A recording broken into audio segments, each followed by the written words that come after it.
In this video, I'm going to show you how to check your site for broken links. Now, I do this when I launch client websites, especially if we're moving over a blog from an old site or they have a lot of pages. It's impossible to do that by hand.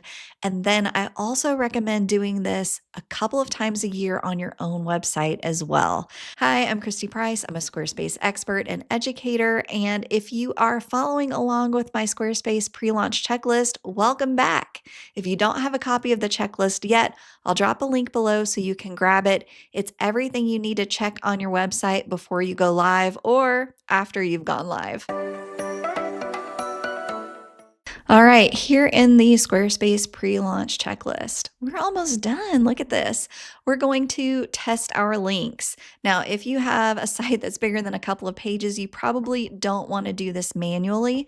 So there are a couple of suggestions I have here, brokenlinkcheck.com and deadlinkchecker.com. Today, I'm going to use brokenlinkcheck.com. So when you open it up, it looks like it's a pretty old clunky website, right? I don't care, it works great. So I'm gonna try out my website here and find broken links. Now, there is one thing you wanna note here. You want to choose report all occurrences of each dead link, or you won't know what pages the link is on. So it's a little slower to run, but it gives you more information. And this is the hardest part of the whole process, is getting the security code correct. So once you click Find Broken Links Now, you're going to see a status bar where it's processing each of the pages and links on my entire website. All right, we're starting to get results here, and this is the link that's broken. I know Phil redesigned his website and took off his podcast, so I need to make this link to the Spotify podcast or Apple podcast instead of his website. A couple of important things here. This is the text I'm looking for on my website. And this is the page where that link is broken. So I'm going to pop this open, and now I can grab this and just do a find on my page. And here we go. Here's the link that I need to fix. So I know I need to fix this one. We've got a couple more here.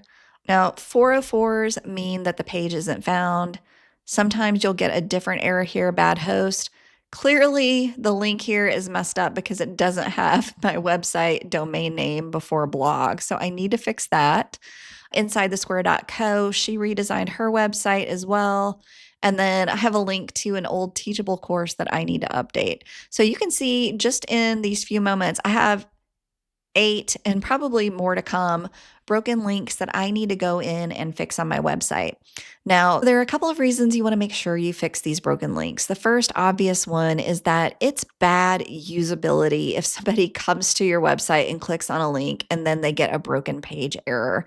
So we don't want that for usability. That's a really poor user experience. The second thing is Google knows if there are a ton of broken links on your website, you're not going to rank as high. And they're like, why aren't you fixing this? This is a bad user experience. So cleaning up these broken links will also help with your positioning in search results. So 2 reasons to take care of these. I've got a couple more now. You can see they're still coming. Again, I recommend you do this a couple of times a year just to make sure that your website is performing well for you and your site visitors. If this was helpful, please give the video a like or drop a comment below. That helps my channel and I really appreciate it. Thanks for watching, and I wish you all the best with your website.